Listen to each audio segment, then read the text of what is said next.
The Flash 768. Jeremy Adams writing with Ron Mars, the Darko Lufiente, Brandon Peterson, and Marcus Santucci on the art. So we got 3 artists. Did you read this issue, Connor? I did. I'm looking at what artists did you just list? Darko Lufiente, Brandon Peterson, and Marcus Santucci, or Marco Santucci. Maybe I typoed his name. Oh, that's fine. But I read it. I'll be honest. If it had been like a busy week, I might not have done. But I had like 3 books, including this. So. Well, given that Matt ended up because Matt not making the show wasn't like a planned thing. That was something we found out about like a day or 2 ago. So I'm glad you did, so that we actually both read some of the books. Because some of the other ones we knew we weren't. So what's interesting about this book is that it's kind of in some ways giving us what we kind of asked for a long time, which is we want Wally to headline the Flash. We want him to be the Flash in the Flash book, or at least have his own book separate to the Flash book. And this technically is doing that. But there was a lot of reservations because the plot sounded a bit iffy. You know, Wally's going through like either time or universes, and his powers are acting up, and it's still heavily mentioned getting over Heroes in Crisis. And within the first few pages of this issue, we have this confrontation moment where Green Arrow's been kind of a dick about it because Roy died. But in part of me, I was like, can we just like forget this ever happened now and just move on? Because I'm sick of tying Wally to that awful turn of events. Sad answer is no. No, we can't. As much as I want to, they're not going to. I think they can eventually. It's just taking way, way longer than I would like it to. Yeah, look, Roy's back now. Just move on. Because I don't want this to be like, John Stewart, they always bring up, what's the planet? I always forget the name. Oh, God. Yeah, I can't remember. I know exactly what you're on about. Yeah. Can't remember the planet. They always bring up the planet, that his tragic incident, right? And it kind of defends, and it doesn't bother me so much because it wasn't necessarily a bad story beat that everyone hated. It was just kind of, but it's something they always sort of use to anchor, when he's like having traumatic memories of something bad. It's usually that or whatever. It's brought up a lot. And Frankly, kind of gone away from that in recent years. Yeah, but for a long time it was, at least. It was a long ass time. And I do think there's the concern here that Wally is somehow going to be tied. Like, every writer is going to want to like bring up the trauma of Heroes in Crisis. As just, even if it's not relevant to the plot that much, just as a sort of a thing for, that's what he's thinking about, or this is giving him flashbacks of that, or this is making him feel like that did. This might go on for a decade or 2. Yeah. And that is heartbreaking because now there's something that taints Wally every single time he comes up. And it's something that none of us wanted him to go through. None of us liked that story development. It was not particularly well handled. It is, even though I'm not necessarily sure like who is specifically to blame, but regardless of how much King is at blame for the choice that was made to do that to Wally, it's definitely the biggest blemish that King's got on his like record, and I'm loving everything else he's doing right now. He's still one of my most favorite anticipated writers. To be fair, he's also responsible in a lot of ways for Rick Grayson. So I mean, that's up there as a pretty major blemish. Whoa. He did not choose what they did to Dick. He had him be injured in his book, and then DC editorial said this is what Dick's going to be doing. He pulled after the trigger. That is not the same thing. I mean, it's not as bad, but I'm just saying I still hold him a little bit responsible for that. That's like saying a writer who sets up a cliffhanger and is fired from a book, and then you still blame that writer for what the new writer did with the cliffhanger when they come back. That's effectively what you're arguing there. Yeah. Yes. So it's wrong. So that put me off on the wrong foot, and I was kind of like, I don't want to keep hearing about Heroes in Crisis and hear about him losing control and whatever. And the art at the start of the book wasn't doing much for me either. I have to say the faces were a bit. I'm not sure which artist this is. Without looking into. I'm not either because it doesn't actually tell. It doesn't give us a standard split. I don't like there's a weird like separation of all the characters from the backgrounds as well. Like they have like extra outlines and they feel like they're cut out and stuck on. Yeah, there's something about the faces that are just kind of bugging me for the most part. It starts off basically where we left off in Infinite Frontier, where Barry's asked Wally to sort of take over being the Flash. And we sort of pick up right there where they're reacting to Wally saying that he doesn't want to. He wants to quit being any sort of Flash. He's done. He wants to just go be a father and a family man. He's putting his family to too much shit, and that's what he wants to do now. Which is fine for an idea, right? I mean, I get why. It's one of these funny things that in an objective sense, there's so much things that because of what happened in Heroes in Crisis, that objectively, there should be things he has to work through because of that. But because most of us all hate that story and wish it had never happened, we don't want them to do it. We want them to just brush it away. It never happened. Yeah. And let's be honest though, Infinite Crisis, like, that was a chance to just sort of right a wrong. They could have done something there with, you know, continuity and just be like, well, world's Even reset. Like he's got like the kids just here, and everything's like he's like rocking around, just hey, I want a normal family life. That feels like we can just leave it here. Yeah, totally. So Barry is going to help take his speed away because he wants these powers gone. And they're sort of dual narrating as they're running past various things happening in the world. You know, they run past Orm at one point and whatever. But then something weird happens. There's a flash of light, and as we discover throughout the rest of the issue, all of the other speedsters lose their power. Barry's got no speed. He ends up in some country. He has to get Green Arrow to come pick him up in the jet. It's in Paris, I believe. It's Paris. Well, I was looking. The next page makes it obvious because the Eiffel Tower's there, but the page before that, it's just a street. It was definitely clearly France, though. How's it clearly French? Because that French? guy is speaking French. I don't know what French looks like written down. Really? That could be 20 languages to me. I have no idea what that says. I could not for the life of me translate a single word of that. But I can tell it's French. That could be any Latin-based language to me. I mean, obviously it is French. I'm not arguing that, but I'm saying that I don't see that and go, that is definitely French. I look at that and go, oh, it's somewhere in Europe. Fair enough. Obviously not Germany, because German looks particularly different. They did not have a romantic language, is what you're saying here. Oh, nichts, Scheiße, Freudeline. Yes. Auf Wiedersehen. Very different. Yep. Yeah, so it's okay. So we have to try and find Wally because Wally disappeared. And Wally wakes up in like caveman dinosaur times. And the funny thing about this book is that once it got to this part, it was starting to win me over a little bit. There was some fun to be had in parts of this, I thought. And Connor's making a face. Connor clearly hated all of this. No, I didn't hate all of it. But every time I started to like things, yes, it did something. It had a line of dialogue or a moment that I hated, and it threw me right back down again. Like it tries at points, and I am just starting to go, okay, I guess I can go along with this, and then it does something I dislike. Wally interacting with the dinosaurs, I had fun with. Doing the Flintstones things was fun. Yeah, Flintstones things I loved. There's a couple of Jurassic Park references, and I think they were pretty good. The two that I liked, one is that he's literally hiding from the Velociraptor, who's got super speed, by the way. Again, Speed Force is acting up, right? They don't know what's wrong. But it seems to have gotten Speed Force powers from Wally.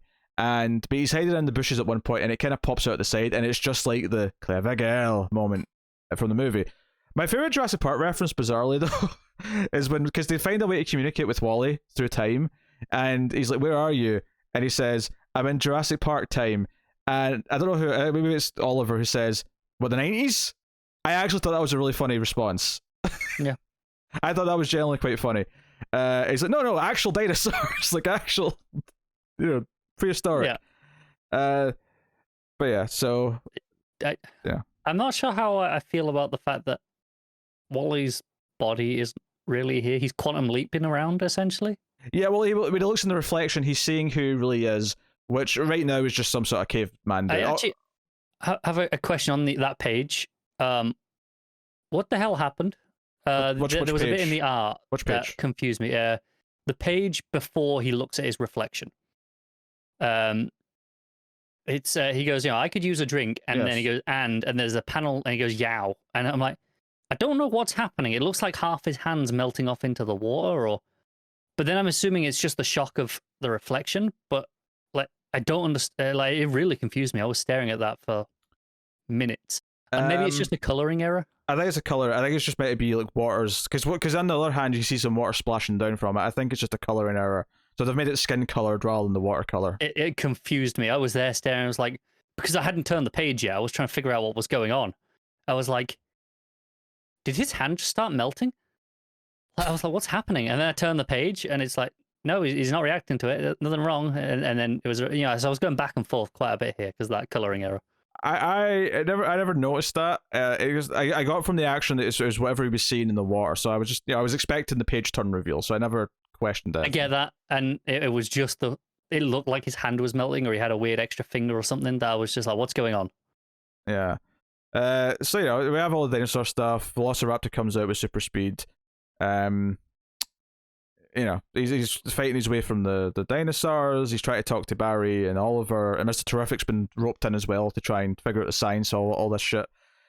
But as he's running from the dinosaur, things get wacky.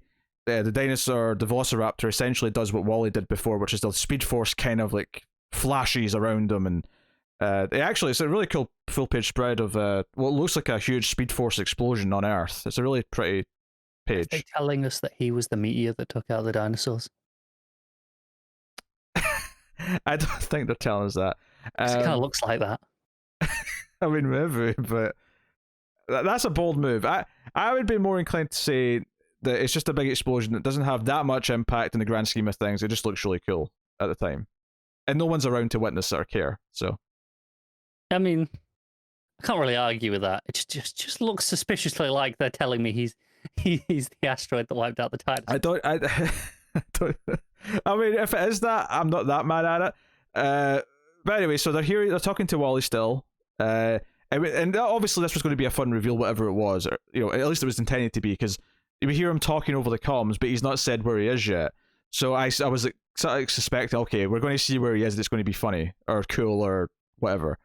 And turn the page, and he's in the future, and he's wearing the Impulse outfit. He's wearing Bart's outfit. And when he looks in the reflection, he sees Bart. He sees this, smaller Bart's hair, whatever. Actually, did you not enjoy the part where he yells out, "Score one for the ginger"? I hated that line. You hated that line? That's one of those moments where it just took me out of it completely.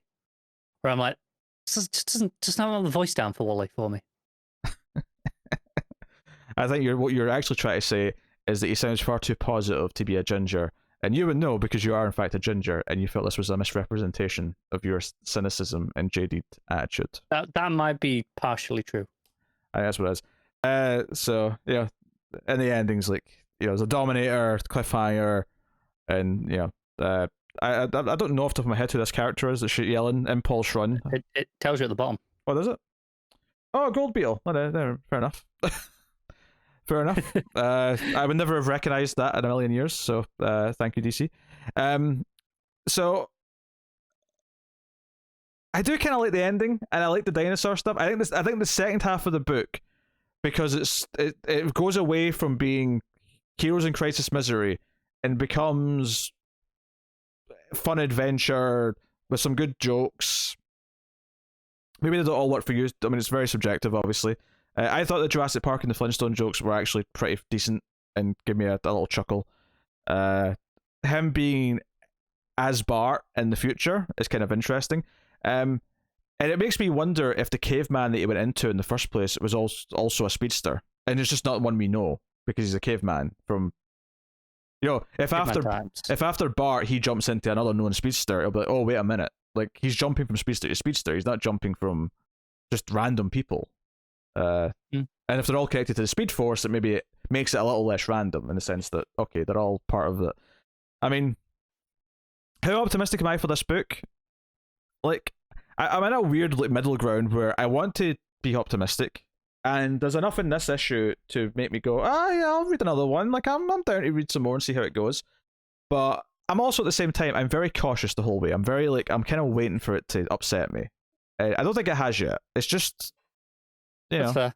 I think I'm hoping that the caveman is a speedster or a time traveler or something, maybe, because he's the only one there, and that would explain why there is a caveman alongside dinosaurs. I think speedster. A speedster who accidentally time traveled further back would be kind of fun. Yeah. And it's the sort of thing they don't even have to go into it. We can just sort of, if they never mention it again, we can just kind of assume that. Especially if they go down the path where everyone else they goes into is a speedster. We can just assume I can that. live with that. Yeah. Like I said, the first half was pretty rough, especially the art. Yes. Once it got to the main Wally section in the past, like I said, I enjoyed the general vibe and the tone. Some of the comedy landed for me, like the references and the Flintstone stuff. I did like those, but there were just multiple points where the dialogue, the voice of Wally just fell off for me, and kind of took me out of the book again. You kind of made it hard for me to stay engaged with the book, consistently for more than 4 or 5 pages at a time, where I feel myself kind of being very aware of the issue and and the potential problems. I am. I don't want to say I'm pleasantly surprised because I think that's maybe too strong. But, like, I'm down to read more. I think, regardless of what the rest of this arc does, if it keeps being fun like the back half of this issue for the most part was, that's cool. I do think though, there has to be a whenever we're done with this arc and we move into arc 2, or maybe arc 2 is the one that will really address it. I don't know. But there kind of has to be a shift where we can stop obsessing over Heroes in Crisis and just have, okay, Wally's just the Flash now, and that's cool. So I'm hoping that this arc, by the end, he doesn't make the choice to keep being the Flash. He takes the mantle properly, and we go from there. And this is just maybe a transition arc to give him a story of making that choice. And if it's fun along the way, even though I don't like some of the stuff that it's rooted in because of Heroes in Crisis, I'm okay with that. And maybe it can grow there. I mean, this is the thing. I came into this not really knowing anything about the writer, Jeremy Adams. Like, I'm not familiar at all with this writer. No, I'm not. I want to say maybe he wrote to a Suicide Squad at some point, but I could be wrong. I mean, sure, someone might tell me that I read a fill-in that he did once, and that's probably right. But, I don't remember every fill-in writer I've read. So it was fine. It was okay. It was, I think there was some good stuff in it. There's always some stuff connected to things I don't like. There was some dodgy art, particularly the early stuff with the faces. I didn't like. Once it gets to the caveman dinosaur times, it got better. And it felt like it was Poppy having some fun with what it was doing. And a Wally book should have fun with what it's doing for the most part. He's that kind of character in a lot of ways. Yeah. Oh, that was like one of the lines, the jokes, dialogues that I really dislike. I'm just skimming through just to see which one catch my eye. He goes, "Oh, the dinosaur, it's shaking," and they're like, "Shaking how?" And he goes, "Like Shakira, but faster." Like, what? I'll give you that one. That one was a bit weird. It just things like that where I'm like, this just doesn't feel right.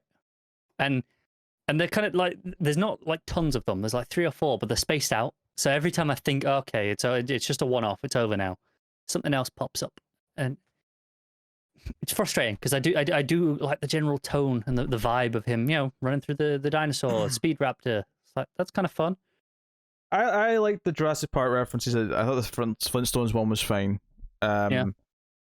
I'll give you the Shakira one was a bit much, but but maybe that's just because I have no attachment to Shakira, so it felt weirder to me. Whereas, I don't know, making a reference to a movie is like just in my wheelhouse. So I like Shakira well enough. It just it felt like a different sort of joke entirely. That I feel like Wally would be making both these types of jokes, minutes away from each other. Yeah. I actually kind of liked the line that came after that, though. It was something along the lines of, like, he says something like, I don't know, it's a vibrating dinosaur. I don't know, I've never seen one before. Like, I don't know how to describe it. Yeah. I kind of appreciated that, because yes, no one's seen a vibrating dinosaur. Maybe Jurassic Park 6 will give us a dinosaur that gets the shakes from that Smallville episode. Slash that Superman and Lois episode. Jitters. We'll get a Velociraptor with the jitters. All right, what are you giving Flash 760? I mean, it's okay. Didn't hate it. I'll give it a 5.5. I'm happy to go up another point. I think 6.5 for me. I won't quite go out right and say good at the 7, but I'm happy to give it the 6.5 for now. And I'm down to read more, especially since there is much less books week to week right now. So it's a nice time for a book like this to prove itself to me. It's got a chance to win me over a little bit. Obviously, once books start piling up, if it just sort of stays the same, maybe then it gets called into question again. But it's got a chance. It's got an opening. Yeah. So it can take its shot, and we'll see how it does.